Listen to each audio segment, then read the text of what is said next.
أعوذ بالله من الشيطان الرجيم. بسم الله الرحمن الرحيم. ولله المشرق والمغرب فأينما تولوا فثم وجه الله إن الله واسع عليم. وقالوا اتخذ الله ولدا سبحانه بل له ما في السماوات والأرض كل له قانتون بديع السماوات والأرض وإذا قضى أمرا فإنما يقول له كن فيكون. وقال الذين لا يعلمون لولا يكلمنا الله أو تأتينا آية كذلك قال الذين من قبلهم مثل قولهم تشابهت قلوبهم قد بينا الآيات لقوم يوقنون. ننني درس کې به ان شاء الله العزیز سورۃ بقره رکو نمبر 14 آیات نمبر 115 16 17 او 18 څلور آیاتونه چې نو هغه ویل کېږي. دې آیات کې چې نو الله رب العزت فرمایي ولله المشرق والمغرب فأينما تولوا فثم وجه الله. مشرق او د مغرب مالک یو الله جل جلاله دی. یعنی مشرق او مغرب نه مراد دا دی چې دنیا د یو ګوټ نه واخله او د بل ګوټه پورې څومره چې هم دنیا په دې کې سدي دا ټول د الله جل جلاله دی. د دې خالق الله دی، د دې مالک الله دی، د دې رازق دی نو الله دی، د دې حافظ دی نو هغه یو الله دی. اوس د دې آیات چې نو هغه شان نزول نو بعضې حضراتو د دې شان نزول چې دی نو هغه دا ذکر کړی دی. وی په سفر کې چې نو هغه صحابه کرام رضوان الله تعالی اجمعین وتلی ول نو بیا په دغه سفر په دوران کې د هغوی ته چې دی نو تحویل قبله حکم لا نو راغلی. نو په دغه دوران کې د هغوی منځ وکړو پته ورته نه وه، تیاره شوه وریځ شوله. بیا چې کله د هغوی واپس چې نو منځ وشولو نو د مانځه نه وروسته ورته پته ولګېده چې د هغوی بل سیمه ته بل طرف ته چې دی نو هغه منځ کړو. نو بیا راغلل نبي علیه الصلاة والسلام ته چې نو عرض وکړو. نبي علیه الصلاة والسلام باندې الله جل جلاله دا آیاتونه راولېږل ولله المشرق والمغرب فأینما تولوا فثم وجه الله. نو یو چې نو هغې دا شان نزول دی. دویم چې نو هغه دا چې حضور علیه الصلاة والسلام ته چې څنګه شروع کې مدینې منورې ته هجرت وکړو نو 14 یا 19 میاشتې چې نو د الله پیغمبر نو بیت المقدس طرف ته منځ کړو. بیا د هغې نه وروستو څنګه چې پرونو مونږ واقع کې ویلو د بیت المقدس په ځای واپس خانه کعبې ته د منځ کولو چې نو حکم وشو. نو په دغه صورت کې بیا کفار چې نو د مکې د مدینې منورې چې نو هلته یهود کم پاتې کېدل د هغوی مسلمانانو ته لان تان شروع کو. دا چې نو هغه څنګه تین دی تارتن چې نو هغه کله په دې کې یستقبلون البیت المقدس و تارتن یستقبلون الکعبه. کله چې نو هغه یو ورځ چې نو هغه کعبې ته منځ کوي او بله ورځ چې نو هغه بیت المقدس ته منځ کوي. دا څنګه دین دی؟ په دې دین کې خو د قبلې پته نه لګي نو نور احکامات به څنګه. نو دې چې کله دغه اعتراض وکړو نو الله جل جلاله د طرف نه چې نو دا آیاتونه رالل ولله المشرق والمغرب. الله د پاره چې نو هغه مشرق او مغرب دی. مشرق او مغرب ته مخ کول دا چې نو د ثواب کار نه دی، اصل د ثواب کار د الله حکم په ځای راوړل دی. نو الله جل جلاله مسلمانان په دې کامیاب دي چې دوی تلاول د کعبې ته مخ کولو حکم نو هلته کعبې ته مخ کولو، بیا ورته بیت المقدس ته مخ کولو حکم شو جو بیت المقدس ته مخ کړو، بیا ورته واپس کعبې ته مخ کولو حکم شو نو واپس هغې ته کړو چو چرای ونه کړل. نو اصل عبادت او اصل ایمان اصل د الله چې نو هغه بندگی هغه دا چې سړی د الله رب العزت هر یو حکم چې نو بلا چو و چرا چې نو هغه ومني. نو ځکه الله وی ولله المشرق والمغرب. بعضې حضراتو چې نو هغه دا ذکر کړی چې د آیاتونه په حالت د سفر د پاره چې نو هغه نازل شو چې په سفر په حالت کې نفلي منځ نفلي عبادت دا سړی چې نو په سورلی باندې کولی شي او په دغه سورلی په دوران کې که بیا د چا مخ چې نو هغه د قبلې نه بل طرف ته واوړي نو په دغه سره مونځ نه ماتېږي، د ده مونځ چې دی نو هغه صحیح کېږي. خو ګوره هغې لپاره یو شرط چې دی نو هغه دا دی چې د کم سورلی داسې چې په هغې کې د قبلې تعین کېږي او د هغه د کافي وخته پورې په دغه یو سمت رواني نو بیا په هغې کې قبلې ته مخ کول نفلي منځونه کې چې دی نو هغه هم څه دي لازم او فرض دی. لکه مثال په طور کې هوایي جهاز کې سړی رواني یا دریابي جهاز کې سړی رواني یا ریلګاړي کې چې نو هغه رواني نو د ډایرکټ چې دی نو هغه د بس په شان موټر په شان د دې ګاړو په شان تاویږي را تاویږي نه نو چې کله دې زر تاویږي را تاویږي نه نو په دغه کې چې کله منځ کې نفلي منځ ولې نه هغې کې به قبلې ته مخ کول چې نو هغه شرط دی قبلې ته چې نو هغه به مخ کوي. که بیا په دغه روان کې د منځ دومره اوږد شولو چې د هغې سمت چې دی نو هغه بدل شو د قبلې نه واختېدو نو که دله بیا تحویل قبله ده ته قبلې طرف ته رامخ کول ورته اسان وي چې را تاویږي به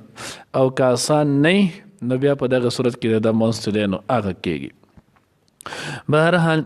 نفلي عبادت دا چې نو هغه په ګاډي سورلی باندې کولی شي او فرض عبادت واجب د پاره د هغې نه کوزېدل چې دی نو هغه شرط دی. نو ځکه الله وی ولله المشرق والمغرب فاینما تولوا دا چې دی هغه د جمع مذکر مخاطب فعل مضارع معلوم چې دی نو هغه صیغه ده. تولو دا اصل کې تولیون و تفعلون پر وزن باندې هم چو تصرفون باب تفعیل نه چې دی نو هغه د معروف صیغه ده چې دی نو هغه د دې معنی د کم طرف ته چې تاسو مخ واړولو دا د مجهول چې دی نو هغه صیغه نه بعضې حضرات هغې کې چې دا کېږي د هغوی چې دا تولو د هغوی چې دا چې نو د محصله مجهول ده مجهول صیغه نه ده بلکې دا د معروف صیغه ده.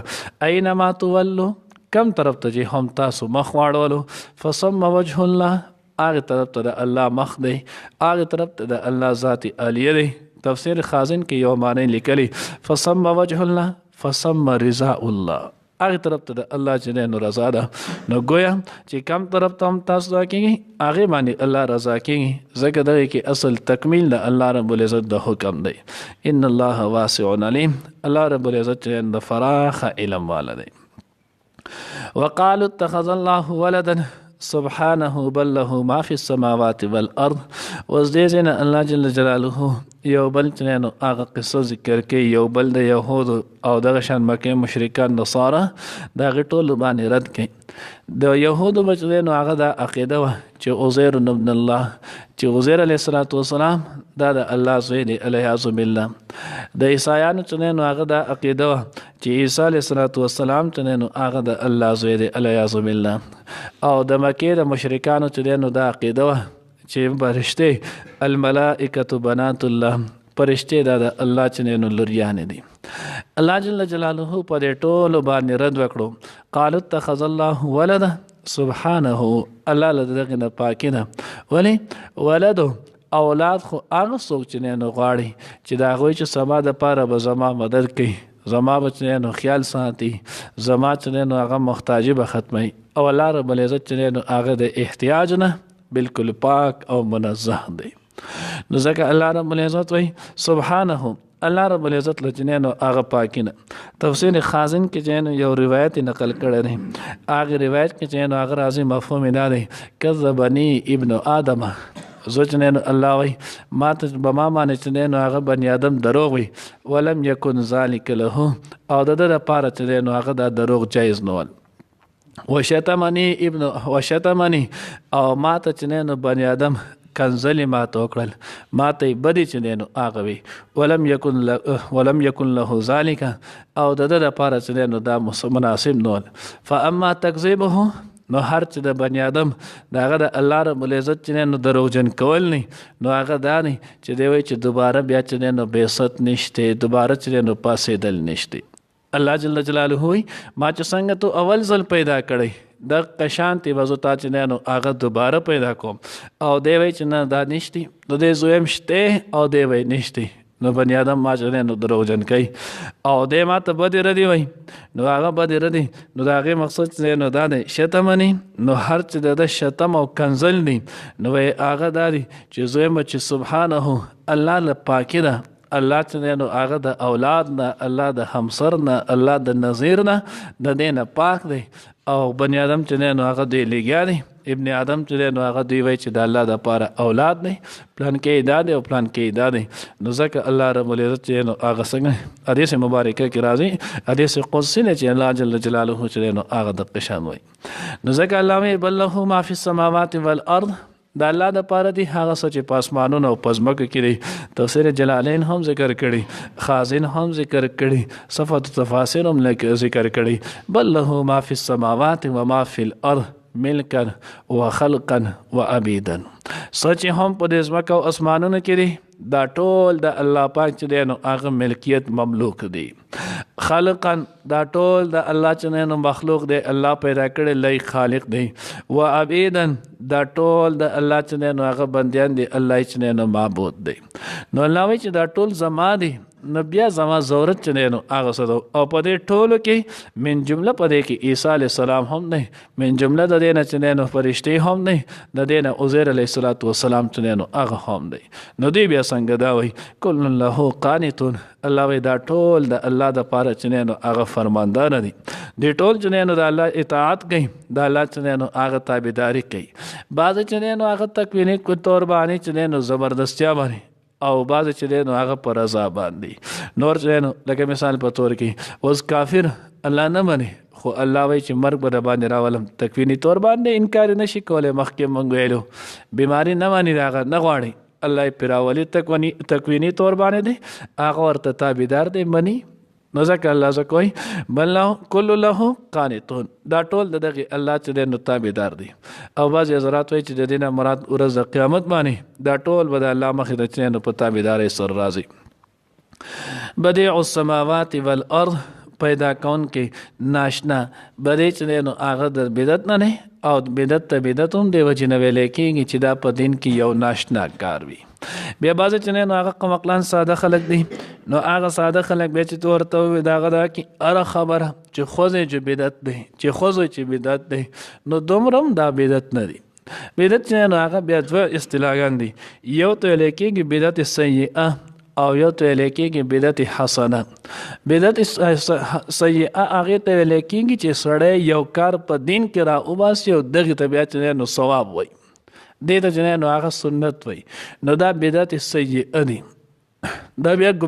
گناه دی دا بدترین کار دی الله پیغمبر فرمایي کل بدعت ضلاله و کل ضلاله فی النار هر بدعت دا چې نو گمراهي ده او د هرې گمراهي انجام هغه جهنم دی او یو چې نو هغه بدعت حسنه دی بدعت حسنه چې نو هغه دې ته ویلی کېږي چې دنیاوي امورو دپاره خلک چې نو هغه کوي مثال په طور کې ګړۍ ایجاد کړه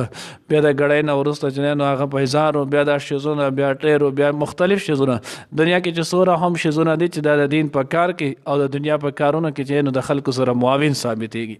دې هم بدعت ویلی کېږي خدا بدعت حسنه دی دې کې نو څه حرج نشته او په دې کې یو شی هم خلک چې دی نو هغه دین نه ګڼي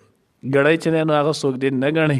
ګاډی چې نو هغه څوک دین نه ګڼي نور چې نو دنیا څومره جدت والی شیزونه دی دې ته څوک دین چې نو هغه نه وایي نو په دې باندې سره د بدعت اطلاق کېږي نه وإذا قضى أمرا فإنما يقول له كن فيكون الله رب العزت چې کله د یو امر اراده وکړي نو هغې ته یقول له کن شا فیکون نو هغه شوی امام شافعي رحمه الله فرمایي چې دې ته د دې لفظ کن چې دی نو هغه ضرورت هم نه خو چې د الله جل جلاله منشا او اراده چې نو هغه څنګه وشي نو د الله پاک چې نو هغه منشا او اراده کېدل او دغه شیز چې نو هغه په وجود کې راځي خو چونکې چې نو هغه کلمح البصر د سترګې د رب په شان چې نو هغه کېږي نو د هغې د دغې اختصار الله رب العزت چې نو هغه تعبیر وکړلو په څه سره په لفظ کن سره چې الله د هغې ته وایي شه نو بیا پکې ټیم چې نو هغه نه وړي دومره ټیم پکې نه وړي کلمح البصر لکه څنګه چې د سترګې رب وي په دې کې هم لا ټیم لګي خو چې الله رب العزت کومه فیصلو وکړي نو د هغې په وقوع کې دومره ټیم چې نو هغه هم نه لګي وقال الذين لا يعلمون لولا يكلمنا الله او تأتينا آية اوس دې کې نو هغه بیا یو شان نزول ذکر کړی هغه کسان لا يعلمون چې هغه نه پوهېږي دوی چې نو هغه ولې خبرې نه کوي موږ سره الله پاکو او یا ولې نه راځي موږ ته چې نو هغه څه نښه آیات معجزه نو دې کې یو چې نو هغه دا قول دی وایي چې دا هم چې نو د یهودو نه رافع نومې چې دی نو یو یهودي و هغه حضور علیه الصلاۃ والسلام سره چې نو هغه خبره نبی علیه الصلاۃ والسلام ته الله رب العزت زمونږ سره په خپل براه راست روبرو چې نو هغه خبرې وکړي چې دا زما حق او سچ پیغمبر دی چې موږ به دی ومنو الیاذ بالله. دویم چې نو قول پکې دا نه چې نصارو چې نو هغه عیسایانو دا خبره نبی علیه الصلاۃ والسلام ته وفد نجران نه چې نو کسان راغلو نو نجران عیسایانو نبی علیه الصلاۃ والسلام ته الله دې تعالی دې یو غټه واجه کولاو چې نو هغه معجزه درکې چې موږ به بیا دا ومنو. دغه شان چې نو هغه د مکه مشرکانو په 19 سپاره کې چې نو هغه براشي ان شاء الله هغه ځای کې نه هغه چې نو او تکونو لکه یمانګه چې نو پتا باندې ایمان نه راړو هغه وخت پورې حتی تفجر لنا ينبوع تر سوچ ته موږ ته د دې ځمکې نه چې نو چینه روانه کی یا موږ ته چې نو د صفا مروه چې نو هغه غرونه د سرو زرو کې نو الله جل جلاله دا داسې خبرې کوي دا د چې نو د جاهلانو د ناپوه خلکو چې نو خبرې دي. پوها بنی آدم دې دا نه وي ولی ځکه الله رب العزت پیغمبر کې الله پاک هغه اثار هغه انوارات هغه برکات چې نو هغه خو دي چې خلک د الله پیغمبر ته ګوري او د خپل په هغه باندې ایمان راوړي. نو کته د الله پیغمبر چې نو هغه معجزات او استاد چې نو څنګه تو غواړي هغه شان ټول هر څه شي یا الله جل جلاله چې نو روبرو راشي او تا ته وای چې دا زما بنی آدم دی دا زما پیغمبر دی دا چې نو کتاب مې ولور کړو دا ومنه نو بیا خو ایمان بالغیب پاتې نه شولو بیا خو د ایمان چې کوم تقاضا دغه خوشول نه نو ځکه الله وی قال الذين لا يعلمون دا خبره آیا کسان کوي چې دا نه پوهیږي جاهل چې نو هغه کذالک قال الذين دغه شان تل چې نه آیا کسان من قبلهم مخکې مثل قولهم په شان د دې د وینا څنګه چې د مکې نه مشرکان دي سي هغه خلکو يهود او نصارو چې نو هم دا خبره کړو اوس يهود او نصارو ته حالن کې راغو اهل کتاب ول پوه خلک ول الله رب العزت وی هغه چې نه پوه نه ول قال الذين لا يعلمون نو وی کې یو سړی پوهی دته یو مسله دته یو خبره دته یو حکم معلومي او د دې په باوجود بیا چې نو هغه کار کوي هغه خبره کوي هغه کردار کوي الله وی دا په نه دا صرف چې نو معلومات نه دا سړی چې نو هغه په زمره د جاهلانو کې د دته په چې نو نه وي ځکه الله وی قال الذين لا يعلمون حالن کې سره د دې چې دا غوي ته کتاب ورکړی شو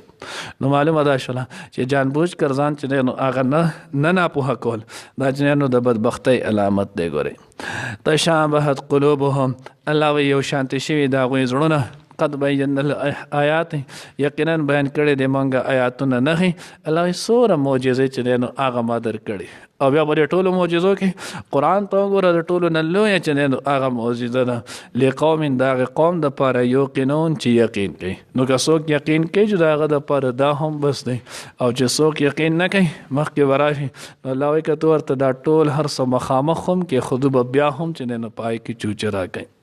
الله دې مونږ د داسې عقیدې نه داسې خبر نو ساتي. ولله المشرق او هم د الله د پاره د مشرق والمغرب او مغرب فاینما تولوا پس هر طرف ته چې مخ کړی تاسو فسم وجه الله نو آلته د الله مخ یعنی د الله ذات دی. مخکې مونږ ویل چې ګوره قرآن کې چې نو دوه قسمه آیاتونه دي یو محکم او یو متشابه بیا مونږ ویل چې متشابه کې دوه قسمه دي یو هغه چې هغه معلوم المعنی مجهول المراد لکه وجه یدو او دغه شانتینو استواء علی العرش نو موږ دا چې نو مارسنه معنی معلومه ده مفهوم د دې چې نو هغه مجهول نه څنګه چې د الله د ذات علی سره خای هم اق شانتی نو دلته هم دا غي نه نو هغه د فسم نو هل تقي وجه الله د الله مخ یعنی د الله ذات دی ما یلیق بشانه نو اق تعریف له الوجه معلوم والكيف مجهول الايمان به واجب والسؤال عنه بدعه چې وجه دا معلوم ده او د کیفیت دغه مجهول نه ایمان راوړل پېژنې نو هغه فرض دی د کې باس مباحثه کول دا چې نو د گمراهۍ سبب دی. ان الله بشک الله پاک واسع علیم خاوند فراخی او علم په دی وقالو اتخذ الله او ویل باغ کسانو چې جوړ کړي دی الله ولدن زه د نظام د پاره اولاد چې نو خوښ کړي سبحانه هغه پاک دی بل له بلکې داغه د پاره ما هغه په سماوات چې پاسمانونو کې دی ول ارض او زمکه کې کلن ټول له داغه الله د پاره قانتون تابعدار دی بديع السماوات والارض پیدا کون کې د اسمانونو د زمکه و اذا قضا او هر کله چې اراده وکړي امرن د یو کار فانما يقول له نو بشک چې وای هغه ته شا کن شا فیکون نو اغشی وقال الذين اوای کسان لا يعلمون کم چې نه پوهیږي لولا يكلمنا الله ولنا خبر کوي مونږ سره الله او تاتینا او یا ولنا راز مونږ ته آیت سنخه كذلك دقشان قال ويلو الذين اي کسان من قبلهم چې د دین وړاندې مخکیو مثل قولهم پشان د دې د وینا تشابه یو شان دی قلوبهم داغی زړونه قد بینا الآیات جنو بیان بشک بیان کړي دی مونږه آیاتونه نخي لقوم داغ پار داغ قوم یوقنون چې یقین کوي یقین لري